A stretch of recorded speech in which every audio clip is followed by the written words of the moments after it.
Bringing hope to many around the globe. Transforming lives into legacies. Living Word with Pastor Mensa Otabil.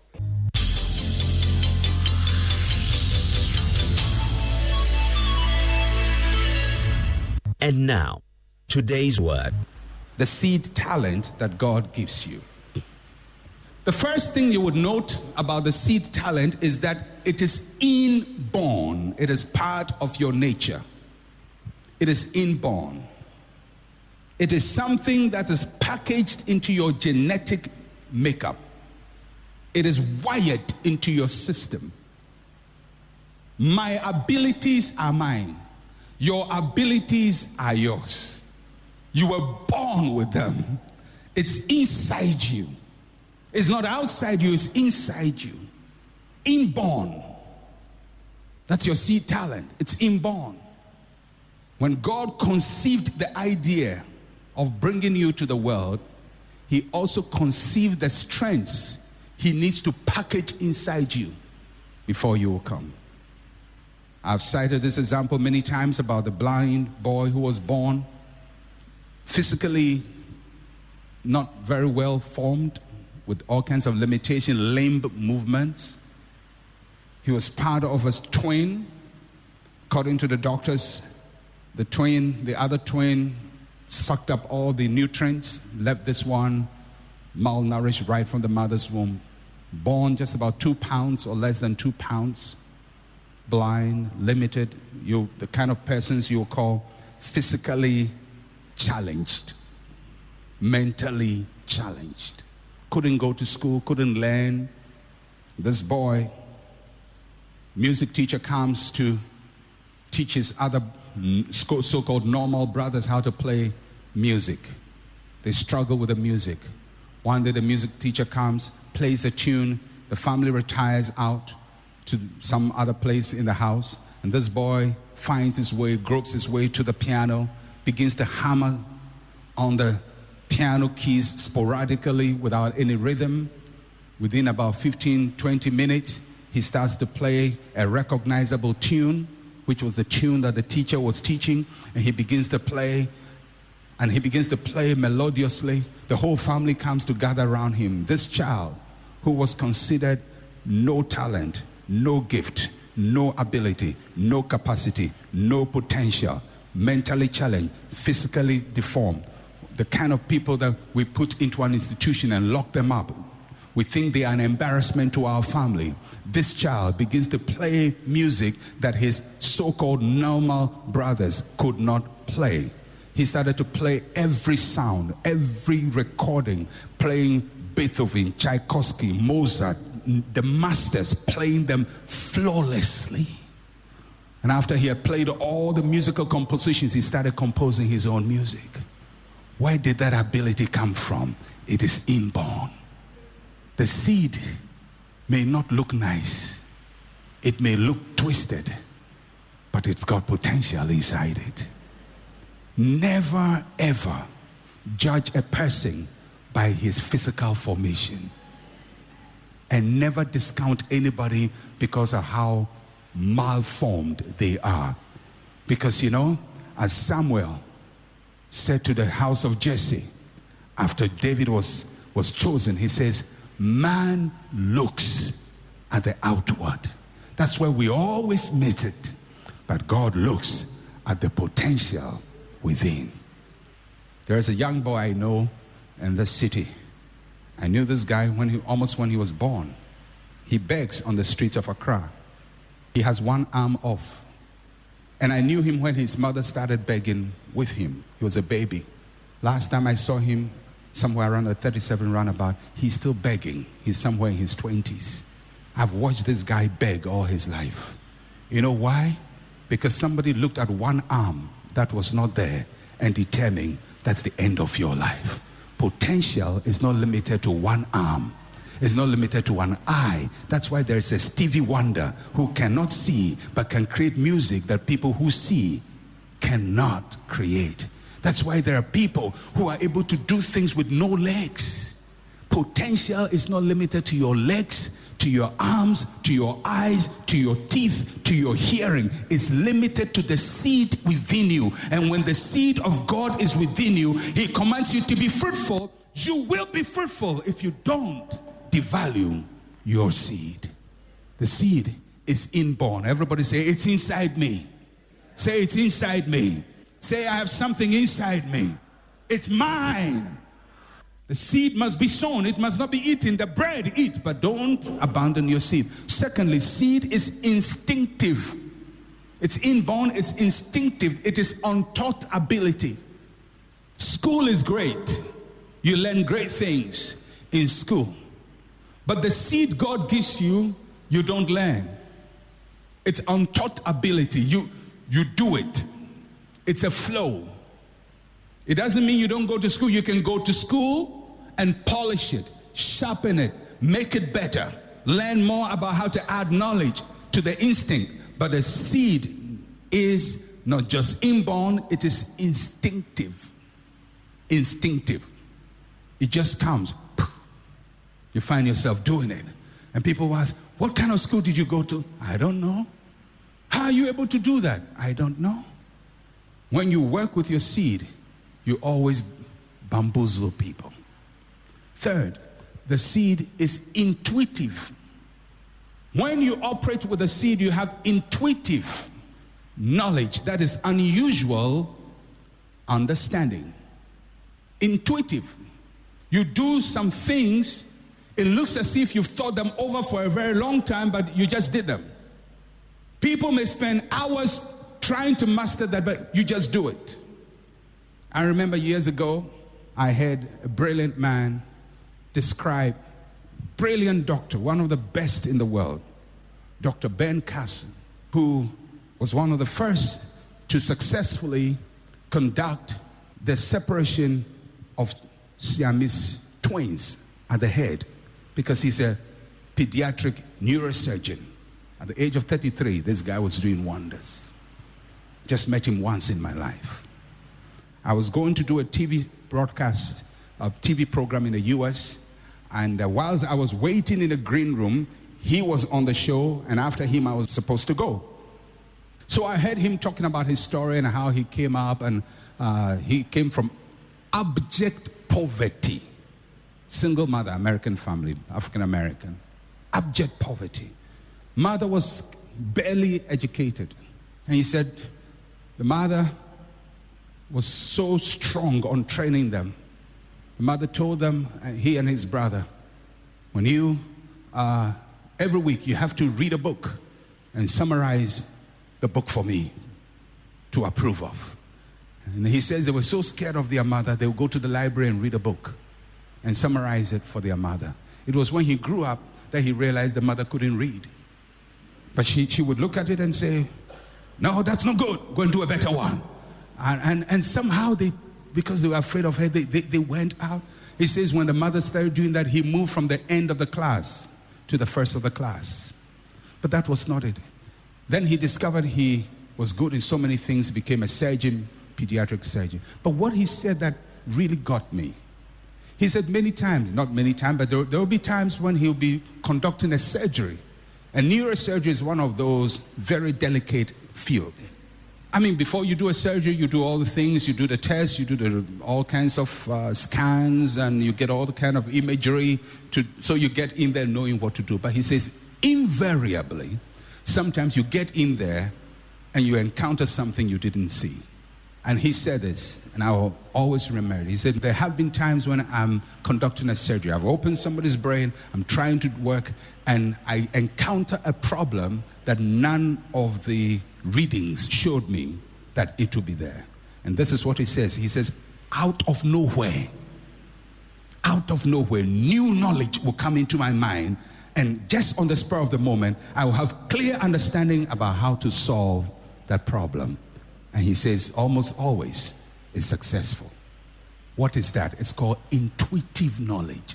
Why? Because the seed in you is not just inborn, it's not just instinctive, it is intuitive. On the spur of the moment, you create knowledge.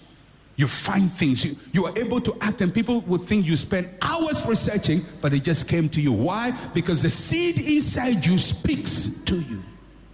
You become creative. That is why in life you have to be careful.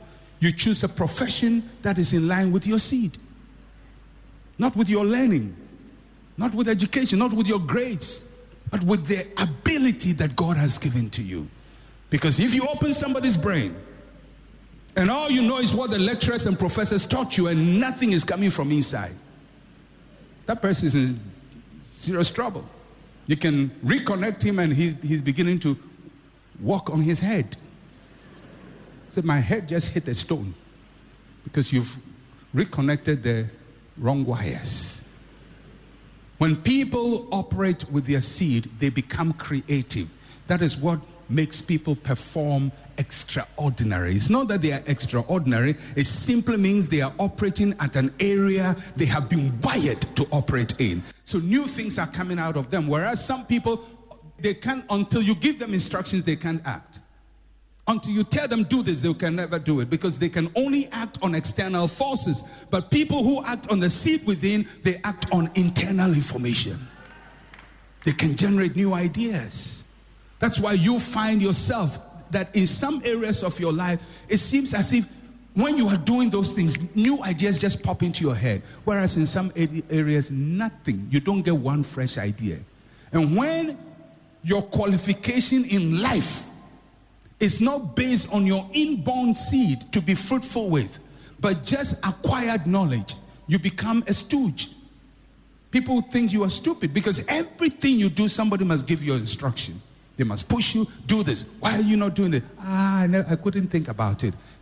You don't have any ability in that area. But there is an area where you can flow in and always be the best, always be above. Flow in that area.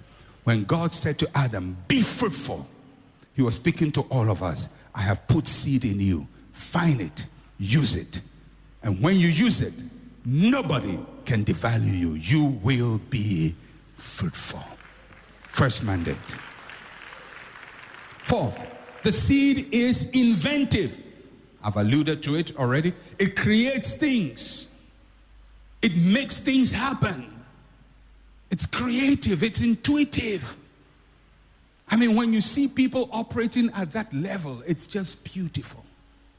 When you see somebody operating with his strength, I mean, it's incontrovertible. You just see the person getting results almost with little effort.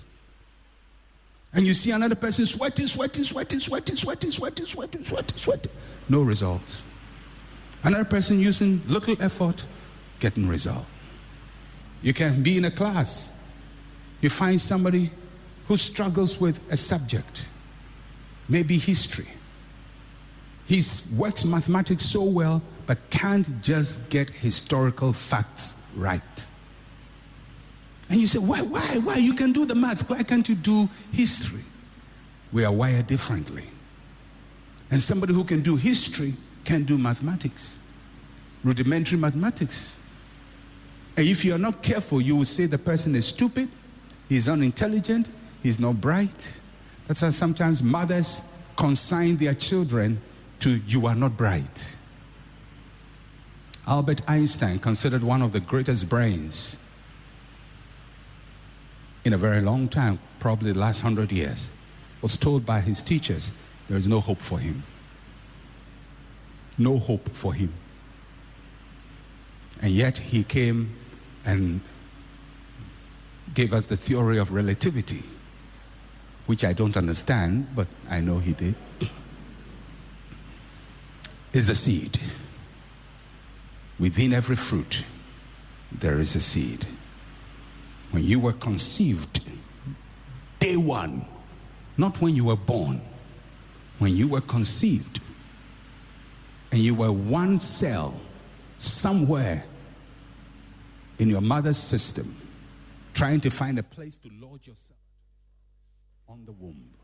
At that time, your gifts, your abilities were wired into you. And you may have been born in the wrong family. You may have been born in the wrong place. You may have been born with physical challenges. You may have been born poor, but that seed was never compromised. That is why God can look at you and say, be fruitful. When God says be fruitful, does he mean blind people too? Yes. Does he mean that boy with one arm? Yes. Does it mean those children at the school for mentally challenged? Yes. Does it mean people at the Ekropon school for blind? Yes. Does it mean those who are at this deaf school? Yes. Does it mean those who were born crippled? Yes. Does it mean Siamese twins who are sharing one stomach? Yes. Because the structure of your body does not eliminate the potential of your seed. That's why God can demand from every human being, be fruitful. Be fruitful. Produce something. Be productive. Don't ever live your life on the mercy of people. Live your life on the productivity of your seed. Don't be a beggar for resources for people to help you. Can you help me out? Charlie, I need some 2,000. These days not even 2,000. I need some 2 cities. Charlie, can you fix me some 5? Charlie, some 5. Charlie. What kind of life is that? Let me end with this. The cycle of life. Fundamental to life and its sustenance is the seed principle. And I hope I've been able to make it clear to you to a measure. It is the driving force that brings things into being. Everything starts with the seed. You have to appreciate it. You don't despise it. You take hold of it. You understand the seed. You believe in it. And you use it. But the seed by itself is of no use. So it must be sowed. That means you must invest into it. You must sacrifice for it. You must engage it. You must commit to a process. A seed requires good environment. That's your choice. Good ground. You have to look for it. If you value your seed, make sure you find a good environment for it. It requires diligence, long-term commitment. The sowing process is always a difficult process. But out of the sowing, you get a tree. When the tree comes, you must nurture the tree. You must protect the tree. The tree is not a fruit. It is a manifestation of the seed's potential, but it is not a full manifestation. It only comes to show you that what you have been working for is not in vain. The tree represents activity. It represents effort. However, the tree does not represent results. There is a difference between effort and results. You sow, there will be manifestation that your efforts are working, but you don't stop at effort. You have to wait till it produces fruit. The fruit is the result you were looking for. Many people have ideas that are at the tree level, not at the fruit level. You have sown your ideas, you are working on it, the tree has come, your effort is beginning to manifest, but you are not seeing results. Don't cut down the tree because there is no fruit. You have to keep working on the tree, and then results begin to follow on that tree, the fruits. Then, within the fruits, you eat part of it, you share part of it, you exchange part of it, but you keep the seed, and then you plant again. Then becomes a tree, then becomes a fruit, then becomes a seed. Then you plant again, then becomes a tree, then becomes a fruit, then becomes seed again. It's a cycle. You don't stop the process. Within every idea that has produced results for you, there are new ideas that can produce further results for you. And that will lead me to the second imperative, multiply. Because you see, until you are fruitful, you cannot multiply. You only multiply the fruit. You don't multiply air. You must have something to multiply. And next week, I'm going to talk about the principle of multiplication. Some are fruitful, but they don't multiply. You have to learn to be fruitful and multiply. There are two different concepts. And then we'll talk about how to fill the earth with the fruit you have multiplied. God bless you.